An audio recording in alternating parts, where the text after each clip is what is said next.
Hi everyone, welcome back to another Therapy Tip Tuesday.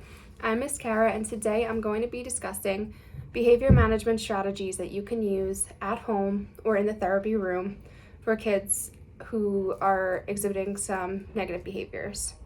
So I work with a lot of 2-year-old patients, and a lot of people call this age the terrible twos. I like to think of this age as the independent twos because I see that children have this new sense of newfound independence where they want to do everything themselves, and at 2 you really can't. You need that support from adults or older children sometimes, and this can be very frustrating, especially if it's something you really want to do yourself. So some ways that we can combat these negative behaviors before they happen or even after and try to kind of eliminate these or decrease them is first to give the child choices. So a lot of times when I have a therapy session and I know that the child isn't always going to be agreeable with me, I always make sure I have options. So I might take out 2 toys that they might want to play with, or at least give them some options and let them pick the toy while targeting their goals. Another example for at home would be, I know bath time could be such a stressful time for parents, or even bedtime. So instead of saying it's time for bed, try something like, what book do you want to read, this one or this one, when we go upstairs to bed?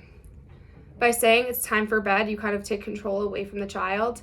And if it's a child who might be a little bit anxious or might really want that control in their schedule or in their choices, then the choices option is a lot easier because it still has them feeling like they have some kind of control of what's going on. So I found that this one really does work. I babysit a lot, and I know that one of my kids is very stubborn, and he does respond really well to it. He loves picking out his pajamas before bed and after his bath. He loves picking out the book he's gonna read, and he likes to read along. So you have to make sure that what you're giving the choice of is very motivating to them. Next, we have a first then board. This is also a very beneficial option too. So a first then board is a consequence board basically.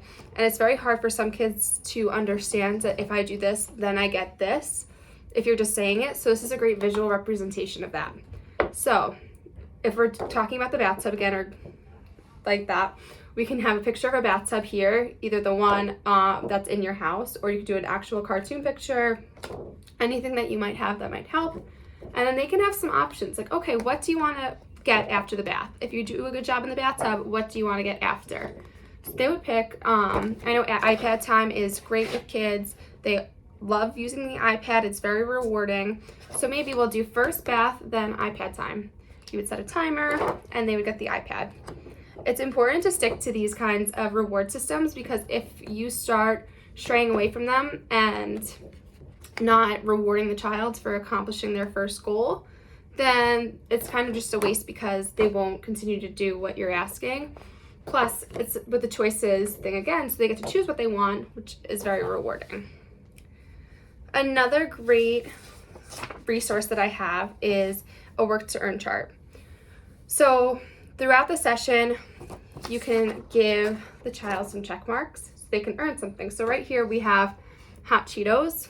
It's a personal favorite of mine, but of course it's going to be something that the child wants to earn, and you would have it here or whatever it is that they're earning.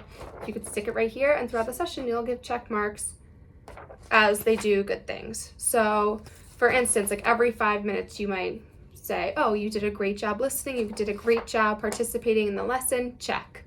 You could do it throughout the day too, so you could do morning, evening, night. You did really good this morning, check.